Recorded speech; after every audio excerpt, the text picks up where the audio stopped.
Hello virtual dreamers, Gregory here. The footage you're going to be looking at here will be of my unboxing of the Oculus Quest unit that arrived to me yesterday, as well as some footage from me playing Beat Saber just before recording this video. On initial impressions, things were very positive. The actual packaging of the Oculus Quest feels very premium. You're going to be able to see all of that right inside of this video.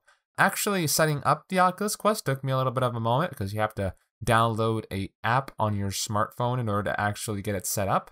I'm not entirely sure why that's a necessary step, but anyhow, once you get that set up, it doesn't really take that long. Everything works nice and smoothly. You're going to have to go through the other steps of setting up, like making your play area, making sure to adjust the IPD settings or interpupillary distance, as well as getting it situated on your head. This kind of gets us into some of the more comfort aspects of the headset, because it's actually not as bad as I was expecting. A lot of the early impressions that I saw in reviews and stuff like that were saying that it's fairly front heavy, which admittedly it is, but it doesn't really feel that much worse than my Oculus Rift CV1, and it's definitely not as bad as my Oculus Rift DK2 was, so in that respect, I actually am fairly impressed and haven't really had that much trouble with it. It's been a pleasure to put on, and once I do have it on, it doesn't really come in mind. Once you get past the actual setting up of putting it on your head, creating your place area, which that's actually its own fairly interesting experience because they have a pass-through camera is what it's called, where as soon as you get out of the designated play area you create, you actually can see the real world using the Oculus Quest while having it on. It's a very pleasurable experience just to be able to walk around without having to worry, and honestly, the tracking has just been stellar all around. I haven't had any issues with that at all.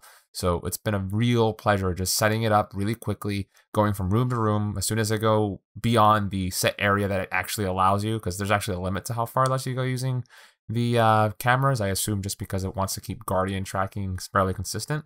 But yeah, once you go beyond that area, you can just set up a new area again, which doesn't really take that long. It's really quick and easy. It just kind of works. So yeah, I don't have to think about tracking all that much. The other really pleasurable thing was just the actual visuals of things.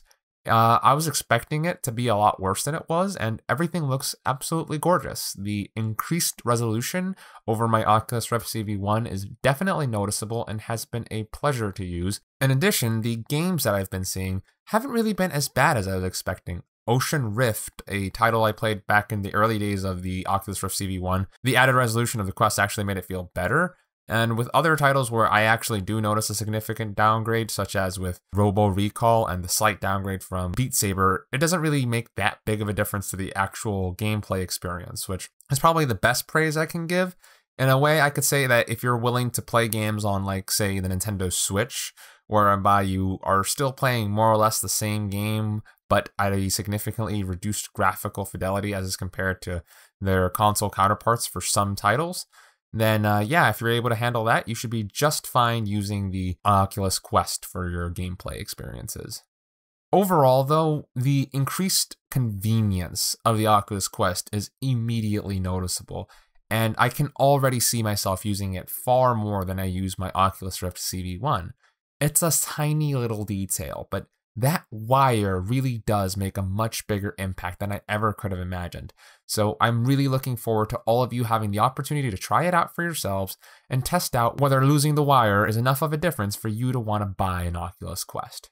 For me personally, it's already made me far happier than my Oculus Rift CV1 ever did at launch. Well then everyone, thank you very much for watching this video. Till next time, my fellow adventurers and dreamers, this has been Gregory, logging out.